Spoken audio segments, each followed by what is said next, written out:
제가 송파교회에 처음 부임할 때 이런 다짐을 했습니다. 우선 송파교회 담임 목사이기 전에 송파교회 교인이 되자, 이렇게 스스로 생각을 했죠. 송파교회를 나의 교회, 그리고 내가 평생 섬겨야 할 교회로 여기겠다는 그런 의미였습니다. 그리고 한 가지가 더 있었습니다. 마을 주민이 되자, 그리고 이웃이 되자, 이런 다짐을 했습니다. 마을에서 또 별난 존재가 아니라 다른 사람들과 똑같이 되고자 했죠. 제가 좀 오지랖이 넓지를 않아서 마을을 이렇게 들쑤시고 다니지는 못하지만 학부모로서 역할을 하면서 이 지역의 주민이 되어가고 있습니다. 은창이가 다니는 초등학교에도 나가서 다른 학부모들과 함께 봉사도 하고요. 또 그들과 인사를 나누고 지냅니다. 그들은 저를 은창이 아빠라고 부르기도 하지만 목사님이라고 부르는 분들도 있습니다. 이 동네에서 저를 아시는 분들은 제가 목사인 것을 다 알아요. 저나 제 아내나 목사나 사모라는 것을 숨기지 않았습니다. 그렇다 보면은 슬며시 와서 고백하는 분들이 있어요. 사실은 저 어떤 교회 다닙니다. 기독교인이 아닌 줄 알았는데 그렇게 말씀하시는 분들이 여럿 있습니다. 한번 여쭙겠습니다. 직장이나 마을에서 내가 교회에 나가는 줄 안다. 또는 기독교인이라고 나는 사람들에게 미리 밝힌다. 의외로 내가 기독교인이라는 사실을 동네나 일터에서 숨기는 분들이 많습니다. 밝히면 불편한 점들이 있기 때문이죠. 이 세상에서 기독교인으로 살아가는 것이 때로는 거추장스럽게 느끼는 분들도 있고요. 또 세상 질서와 충돌하기 때문에 이것을 미연에 방지하기 때문에 밝히지 않는지도 모르겠습니다. 오늘 하나님이 주시는 말씀은 성서 전가 중 마태복음 22장 15절부터 22절까지 말씀입니다. 예수님과 제자들은 예루살렘 성에 들어와 있습니다. 그곳에서 예수님은 제일 먼저 성전에서 장사하는 사람들, 돈을 바꿔주는 사람들을 쫓아내셨습니다. 이들의 이권과 긴밀히 연관되어 있었던 대제사장이 이를 좋아할 리 없었죠. 더욱이 예수님은 유대 지도자들, 즉 제사장과 바리새인 그리고 헤롯 당원을 아주 독하게 비판하셨습니다. 그러나 예수님은 백성들에게 인기가 아주 많았습니다. 예수님은 백성을 가르치며 병든 자를 고쳐주고 또 많은 이들을 위로해 주셨죠. 백성은 예수님을 환호하고 뒤따랐습니다. 유대 지도자들은 이런 예수님을 요주의 인물로 보고 언제든지 고발하기 위해서 조그마한 흠이라도 잡으려고 혈안이 되어 있었습니다. 21장부터 23장까지 예수님과 유대 지도자들이 벌이는 논쟁과 또 이들을 향한 예수님의 비판이 집중적으로 나오고 있습니다. 오늘 22장 15절과 16절 말씀을 함께 봉독하겠습니다. 15절과 16절 말씀입니다. 이에 바리새인들이 가서 어떻게 하면 예수를 말의 올무에 걸리게 할까 상의하고 자기 제자들을 헤롯 당원들과 함께 예수께 보내어 이르되 말하되 선생님이여 우리가 아노니 당신은 참되시고 진리로 하나님의 도를 가르치시며 아무도 거리끼는 일이 없으시니 이는 사람을 외모로 보지 아니하심이니이다. 아멘. 바리새인들과 헤롯 당원들이 예수님께 왔습니다. 이들은 당시 유대 지도층을 이루고 있었지만은 평소에는 절대로 함께 어울리지 않았습니다. 뿐만 아니라 적대적이었죠. 지향하는 바가 달랐습니다. 바리새인은 율법을 엄격히 지키며 로마 제국에 대해서 반감을 가지고 있었던 사람들입니다. 반면 헤롯 당원들은 당시에 정권을 잡고 있었던 사람들이었는데 로마 정부와 긴밀한 관계를 유지하고 있었습니다. 잠시 후에 예수님에게 세금에 관한 질문을 할 터인데 세금에 관한 입장도 서로 상반되었습니다. 이렇게 서로 다른 두 집단이 하나로 뭉쳤어요. 어떤 명분이 있습니까? 바로 예수님을 올가매기 위해서였습니다. 예수님이 자신들을 비판하며 자신의 이익을 해쳤는데 바로 이것을 막고자 했어요. 백성에게 인기가 많은 예수님을 어떻게 해서든지 이간질시키고 떨어뜨리려 했습니다. 그래서 예수님이 실수할 때를 기다려 예수님을 고발할 조건을 찾고자 이 둘이 하나가 된 거죠. 불의한 연대입니다.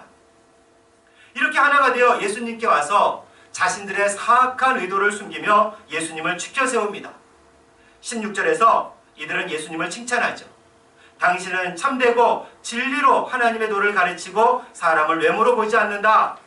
이렇게 마음에 없는 말을 하죠. 그런데 아이러니하게도 이들은 마음에는 없었지만은 다 사실이었습니다.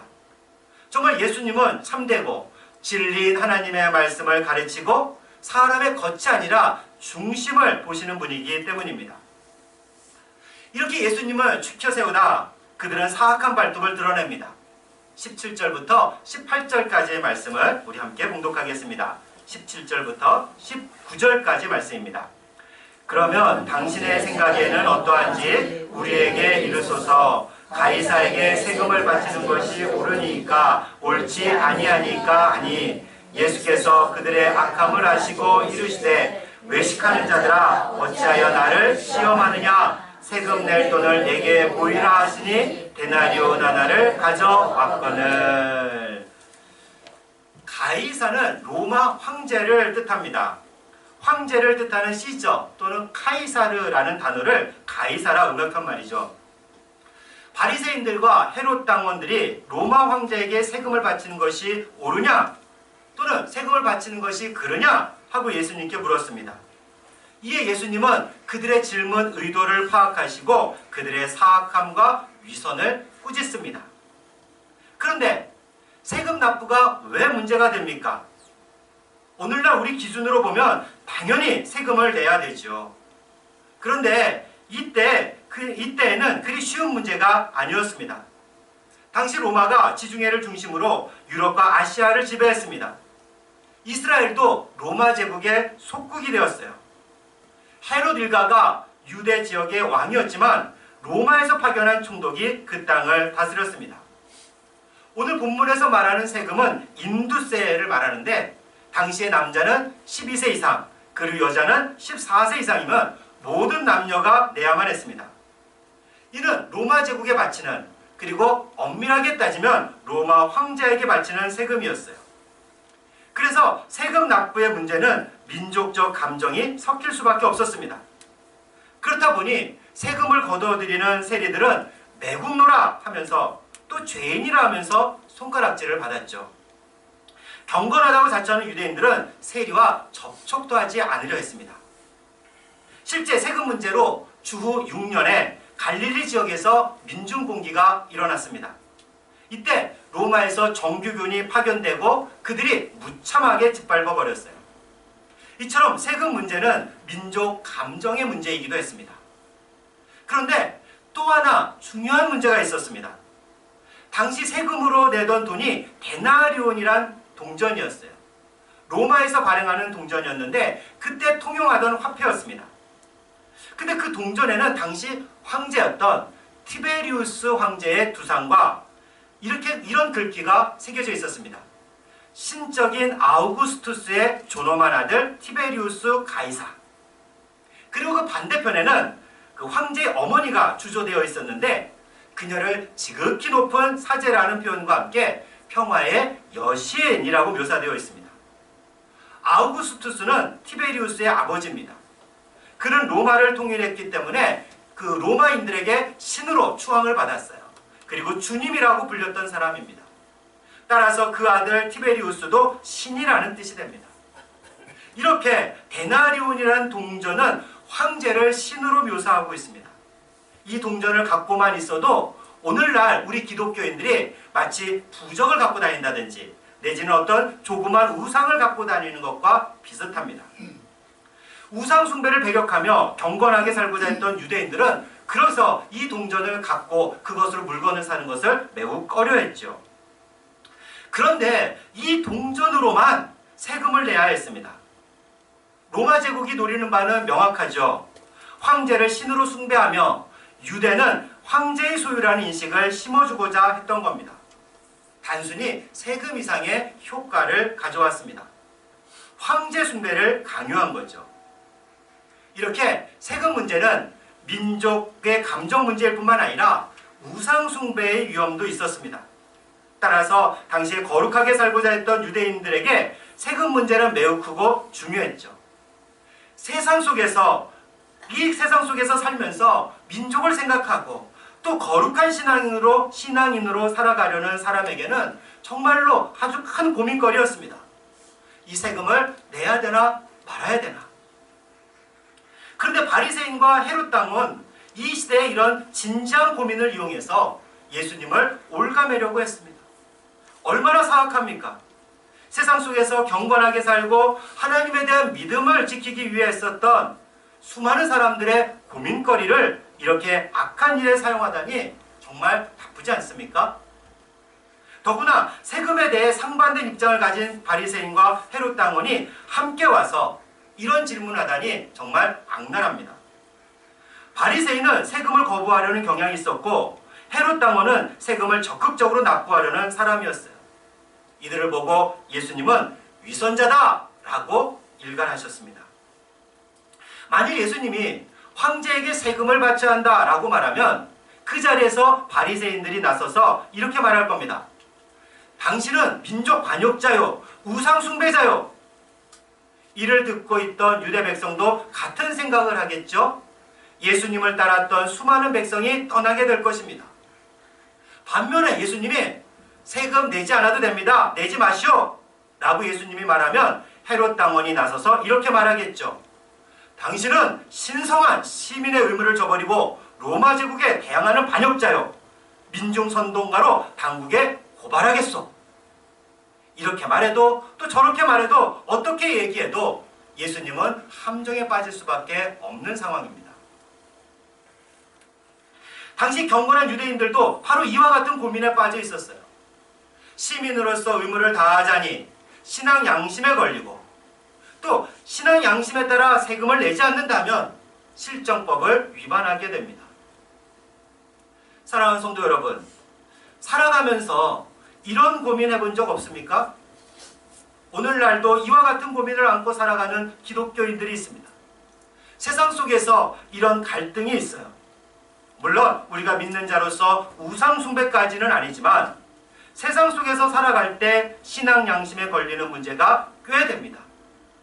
법적으로, 관습상으로 별 문제가 아니지만 신앙인으로서 살아가고자 할 때 피할 수 없는 그런 일들이 있어요. 미생이라는 드라마 보셨습니까? 몇 해 전에 했던 드라마 같은데 원래는 만화책인데 텔레비전 드라마로 만들었습니다. 이 시대를 살아가는 직장인들의 애환을 그린 드라마로 많은 남성들의 사랑을 받았습니다. 직장인들에게는 이 접대라는 문화가 있어요. 거기서도 한 고객을 상대로 물건을 꼭 팔아야만 했습니다. 당연히 접대를 해야 되겠죠. 직장 다니시는 분들은 잘 알 것입니다. 술이 나오고 또 여자들이 나오는 그런 곳에 가서 술을 먹습니다. 그런데 이 고객은 거기에서 끝나질 않았어요. 여자와 잠을 자기를 원했습니다. 그것을 해야만 계약을 성사시킬 수 있었어요. 그런데 이 물건을 팔아야 하는 이 상사매는 그런 것이 너무나 싫었습니다. 나쁜 일이라고 생각을 했어요. 다른 때 같았으면 처음부터 그런 사람과 아예 거래도 시작 안 했겠지만 이 실적에 시달리다 보니 그 일을 맡을 수밖에 없었습니다. 어떻게 할까요? 거래를 성사시키기 위해서 그 고객이 원하는 대로 할까요? 아니면 거래가 성사되지 않더라도 비윤리적인 일은 하지 말아야 할까요? 물론 기독교인이라면 술도 대접하지 말아야 할까 하는 고민이 생길 겁니다. 정상적인 기독교인이라면 이런 고민을 우리가 하루에도 수십 번은 더 할지 모릅니다. 그런데 어떤 분들은 세상과 교회를 딱 나누어서 생각하고 행동하죠. 교회에서는 교회의 법에 따르지만 세상에서는 세상의 법에 따르겠다고 선언합니다. 어떤 글을 읽다 보니까 이런 사람이 있어요. 일하러 나갈 때 철저히 하나님을 별도의 하나님 상자에 넣고 다닌다라고 말합니다. 주일에 교회에서 하나님을 섬겼다면 세상에서는 하나님을 잊고 마치 하나님을 작은 상자에 집어넣는 것처럼 하나님을 잊고 세상을 섬기는 사람입니다. 신앙과 일이 별개예요. 신앙과 가정이 따로 놉니다. 신앙과 세상 속에서 삶이 달라요. 주일과 평일이 상관없습니다. 사실 이렇게 살면 솔직히 편합니다. 고민도 없어요. 그냥 교회에 나와서는 신앙인으로, 세상에서는 다른 사람들과 똑같이 살면 괜찮습니다. 헌금 많이 하고 봉사 열심히 하면 훌륭한 신앙인이라 사람들이 추켜 세워줍니다. 세상에서도 어찌되었든 실적만 높으면 유능한 사람이라 칭찬받지 않습니까? 그런데 이것이 과연 이 시대를 살아가는 신앙인들의 올바른 모습일까요? 신앙인으로서 이렇게 살아가는 것이 최선일까요? 오늘 예수님은 어떻게 말씀하십니까? 21절과 22절 말씀을 함께 봉독하겠습니다. 21절과 22절 말씀입니다. 이르되 가이사의 것이니이다. 이에 이르시되 그런즉 가이사의 것은 가이사에게, 하나님의 것은 하나님께 바치라 하시니, 그들이 이 말씀을 듣고 놀랍게 여겨 예수님을 떠나가니라. 아멘. 예수님이 말씀하십니다. 가이사, 즉 황제의 것은 황제에게 바쳐라. 또 하나님의 것은 하나님께 바치라 라고 말씀하시죠. 로마 법에 따라 세금을 내라는 말씀 같아요. 시민의 의무를 다하라는 말씀인 듯 합니다. 세상의 법에 순종하는 말씀으로 보여요. 그리고 신앙인으로서 의무를 다하면 된다라는 말씀처럼 보입니다. 많은 목사님들이 이런 말씀을 근거로 이렇게 가르치죠. 세상에서는 일도 열심히 하고 세금도 잘 내고 그리고 교회에서도 헌금도 잘하면 복을 받는다. 그것이 하나님의 질서다 라고 말하죠. 정말 이런 뜻일까요? 물론 말은 맞습니다. 세금 잘 내야죠. 그리고 헌금도 적을지라도 정성껏 하면 하나님이 채워주시는 복이 있습니다. 그런데 오늘 본문의 말씀은 여기서 그치는 그런 말씀이 아니에요. 그런 의미를 넘어서는 그런 말씀입니다. 본문을 다시 한번 볼까요? 가이사의 것은 가이사에게, 하나님의 것은 하나님께 바쳐라. 그런데 여기서 그러나 라는 의미로 해석할 수 있는 접속사가 우리 개역개정 성경에는 빠져 있습니다. 이렇게 옮기는 것이 좋습니다. 가이사의 것은 가이사에게, 그러나 하나님의 것은 하나님께 바쳐라. 유대 지도자들은 세금을 내냐 마냐 다투고 있을 때, 이것으로 예수님을 올가매려고 하고 있을 때 예수님은 이 문제를 벗어나 더 근본적이고 더 본질적인 문제를 제기하십니다. 무엇보다 오늘 이 예수님의 말씀 속에서 가이사는 하나님이 아니다 라는 것을 알 수 있어요. 가이사는 가이사일 뿐 하나님이 아니에요. 가이사와 하나님은 별개입니다. 가이사는 인간이고요, 피조물입니다. 하나님은 신이시고 창조주이십니다. 동전에 아무리 가이사가 신이다 라고 주조되어 있어도 가이사는 신이 될 수 없어요. 결국 그도 죽을 수밖에 없는 인간일 뿐이에요. 세금을 낼 것인가 말 것인가? 세금을 내면 우상 숭배가 되는 것은 아닌가? 사실 이런 고민에서 우리가 벗어나야 하는 겁니다. 황제는 신이 아니기 때문에 따라서 예수님은 세금 문제에 대해서 굉장히 쿨한 대답을 하셨어요. 심지어 내도 되고 안 내도 된다는 해석이 가능해요. 그런데 이런 양쪽의 해석이 다 가능하지만 이 말은 뒤에 나오는 말씀의 영향을, 그것도 결정적인 영향을 받습니다. 그러나 하나님의 것은 하나님께 바쳐라. 무엇이 하나님의 것입니까? 이스라엘만 하나님의 것입니까? 유대인만 하나님의 소유인가요? 그렇지 않습니다. 세상 만물을 창조하신 분이 하나님인데 세상 모든 것이 다 하나님의 소유가 되는 거죠. 가이사도 하나님의 것입니다. 가이사의 소유도 하나님의 것입니다. 로마도 하나님의 소유입니다. 세상 만물의 주인이 바로 하나님 아니십니까? 그래서 이렇게 해석할 수 있어요. 세금? 너희들이 지금 세금 내는 문제를 가지고 나한테 왔느냐? 그래, 세금 내도 되고 안 내도 돼. 낸다고 해서 우상숭배도 아니고 안 낸다고 해서 잘못된 것도 아니야. 그러나 세금을 내든 안 내든 하나님이 이 세상의 주인이라는 사실은 절대로 잊지 마. 하나님이 진짜 신이고 유일한 신이라는 사실을 절대 잊으면 안 돼. 그리고 바로 여기에 입각해서 시민의 의무를 다하면 돼. 때로 세금을 내는 것이 시민의 의무일 수도 있지만 때로 하나님의 공의를 저버린 불의한 국가에 대항하는 것도 시민의 의무이기도 하지. 하나님을 믿는 사람이라면 이럴 수 있어야 해. 놀랍지 않습니까? 유대 종교 지도자들도 예수님의 대답을 듣고 놀랐어요. 세금을 내냐 마냐 이 자신들에게는 아주 중요한 문제일 수 있습니다. 그에 따라 민족 반역자가 되기도 하고 우상 숭배자가 되기도 하고 때로는 매국노가 될 수 있기 때문입니다. 그런데 예수님은 이를 아주 간단하게 넘기고 더 중요한 문제, 더 본질적인 문제를 깨우쳐 주셨어요. 하나님이 어떤 분인지, 그리고 하나님이 어떤 일을 하시는지, 진정한 신앙인이 어떻게 해야 하는지를 단 한마디로 깨닫게 해주셨습니다. 가이사의 것은 가이사에게, 그러나 하나님의 것은 하나님께 바쳐라. 예수님은 단 한마디로 거기에 모여있는 모든 사람들에게 알게 하셨습니다. 저는 20분 이상 설교를 계속하고 있는데 어떻게 은혜가 되실지 모르겠습니다.